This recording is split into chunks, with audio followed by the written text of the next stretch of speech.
téléspectateurs de la xibaar 221 tey jii nag comme ni ñu ko waxee ginnaaw bi ñu jógee fi nga xam ne moom mooy Kër Massar Nord ba tey ñu ngi bis Kër Massar Nord waaye nag tey dañuy ñëw ci ki nga xam ne nii mooy lépp madame le ministre boo Assome Diatta muy madame Sapir Mbaye voilà ma ànd ak suma jigéen suma xarit Ndeye Fatou ñu ñëwoon seet ci ki nga xam ne mooy madame Sapir Ndeye Fatou dañuy daal di dugg ndànk mu baax jox leen micro bi nga daal di dugg ndànk ñu daal di toog waxtaan ak ki nga xam ne mooy madame Sapir Mbaye. d'accord Binguel comme ni nga ko waxee rek madame Sapir Mbaye moom la ñu seet si muy chef de cabinet bu madame le ministre Assome Aminata Diatta ku wax Assome wax Sapir ah comme ni ko gars yi di waxee madame Sapir nuyu nañ la ñu bàyyi la nga nuyu ak suñu mbokk internet yu xibaar 221. Ndeye Fatou maa ngi lay nuyu di nuyu bu baax waa xibaar 221 di nuyu waa Kër Massar gépp di nuyu sama famille di nuyu sama borom kër waaye di nuyu bu baax madame le ministre Assome Aminata Diatta ak ñëpp ñi nga xamante ni ñu ngi ànd ak ñun ci liggéey bi fii ci Kër Massar. am na solo comme ni ko Binguel annoncé rek spécial tam xarit la ñu wax ñëw fekk la sa biir kër naam sax instant bi cere gi weesu na ah xam naa sax yéen fi mu nekk moom bu ñu seetaanee vidéo bi dinañ la summi mais madame Sapir tey boo ñu doon wax ci tam xarit baaxu tam xarit lan nga ñu ci waa tamxarit nag moom dafa nekk loo xamante ni nii ñun dañ naan mooy suñu fin d'année ñun jullit yi ndax mooy jeexel atu jullit yi mu nekk nag loo xamante ni vraiment ñu di ci gis lu mel ni cere mu nekk suñu aada depuis ñun ba ñu juddoo ba tey moom lañ gis ñu di ko def ci tamxarit mu nekk aada bu neex boo xamante ni ginnaaw lekk cere bi xale yi ñu ngi koy mottalee taajaboon bi mu nekk tamit loo xamante ni vraiment neex na trop ci xol mag ñi daanañ def man bu may fàttaliku sa maam ndeysaan daana def bu ñu reeraan ba pare mu jël bool bi di ko def ci digg ëtt bi moom la daan tuddee këpp boo këppee ba pare après keneen ñëw këppaat ñu ni doo raxas bool bi foofu nga koy bàyyi parce que aji dawli ñoom ci la ñuy ñëw reer si après donc foofu lañ daan dëpp bool bi ci digg ëtt bi foofu lay fanaan suñu xëyaan mu defal ñu tusngal ñu ne ñoo ngi séentu Fatmata bintu yaa Rasool ñu ne dafay fóot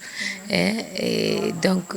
tamxarit moom vraiment dafa am ay spécialité yoo xam ne boo koy fàttaliku sax ba léegi da ngay am envie di ko defaat donte mag ñi niñ ko daanoon defee bon xale yi defeetuñ ko noonu mais ñun moom franchement ak sama maam dañ ko daanoon dund bu baax.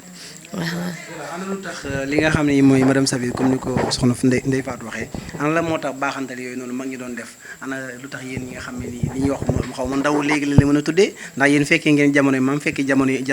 ndaw yi lan moo tax yéen cosaan boobu noonu ngeen bàyyi ko. waaw xam nga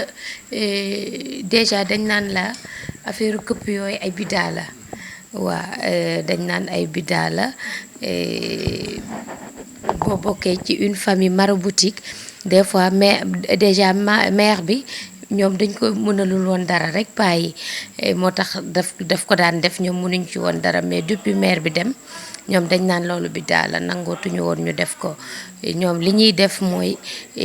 jouru tam xarit lendemain tam xarit ñu def ay ñaan yoo xamante ni dañuy toog paa bi toog famille bi yëpp toog muy wax ñu di ci topp di ñaan ak aussi junniy xuloo yi nga xamante ni paa bi daf ñu ko daan imposer pour ñu def ko yooyu ba léegi dañuy continuer di ko def. waaw loolu yooyu ngeen doon def ensemble muy ñaan yooyu est-ce que yow mën nga ñu si jox ñetti aaya rek yoo xam ne nii xëy na téléspectateur ak amin internet yi nga xam ne ngi bàyyi xel xibaar 221 ñoom ñu am lu ñu ci jëlee. Binguel man daal xam naa ñaani daal dinañu wax ma topp ci di wax loolu daal laa ci xam minal maxlaano minal nasin waaw.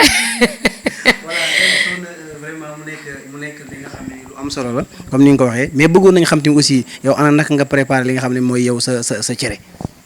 waaw defar wala sa mbindaan ko defar. man nag yàlla dogal na je vis avec mes belles-sœurs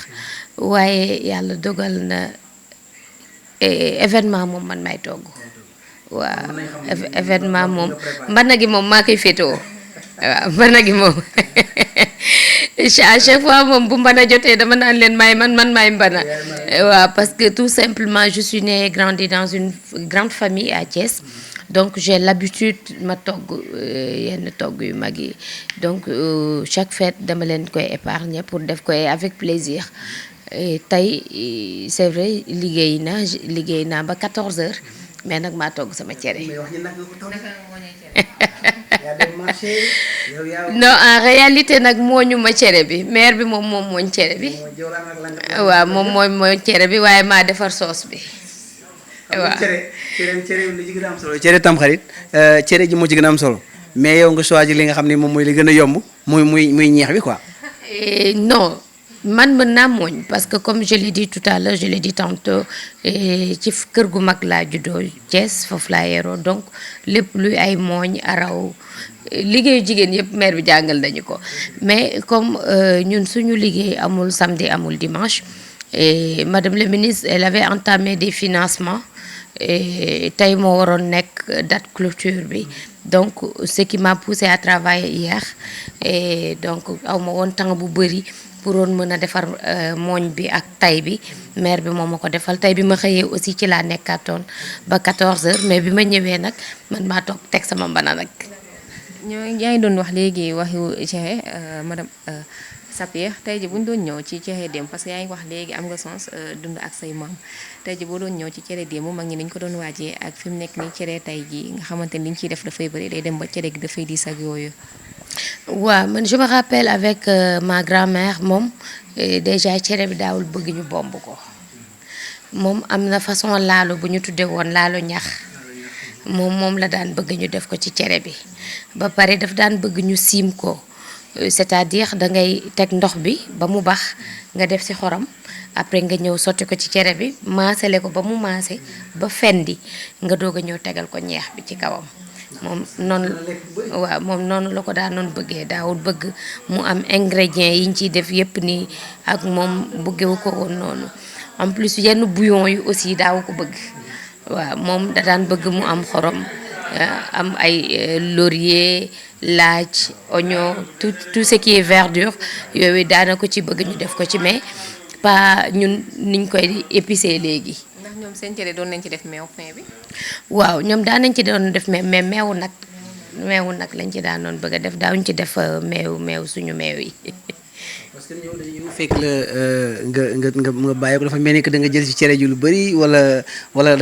da nga sonn tëdd. non xam nga man nag comme je vis avec une partie de ma belle famille et ñun Sénégal teraanga yooyu la ñu xam donc tey bi ma paree j'ai fait vraiment un tour dem ba Thiaroye dem ba Yëmbal dem ba côté zone de recasement pour yóbbul sama goro yi nekk foofu ay reer et bi may egsi fii ci kër gi il faisait déjà 23 heures nga ñëw doog a toppatoo sëñ bi pour mu reer doogay reer j'étais un peu épuisée moo tax ma xawoon sonn tëdd quoi. fekk na la nga sonn guddee nañ trop mais ñu ngi jégalu ci guddee gi nga xam ne nii vraiment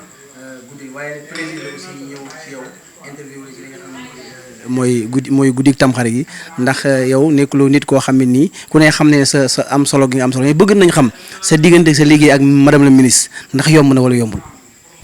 waaw man nag moom j'avoue que j'ai eu la chance de vivre avec vraiment ma mère et mes belles-sœurs mais sinon doonul woon yomb ci man parce que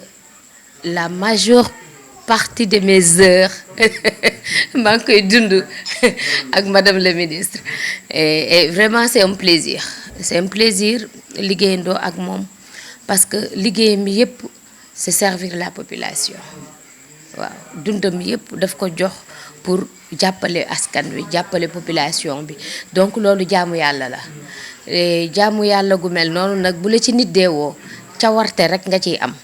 mais j'avoue que des fois dañ fi ñibbisi à des heures très tardives ay 3 heures 4 heures du matin pour le lendemain nga demaat à 9 heures wala à 8 heures des fois c'est pas évident kon xam nga loolu boo nekkul déjà avec un homme compréhensif sax mën nga am ay problème parce que doo taaj reer doo taaj añ ndekki waxaalewuloo ko de temps en temps nga siy fallax fakkas ndiku waaw donc wax dëgg yàlla chance bi ma am c'est que je vis en famille.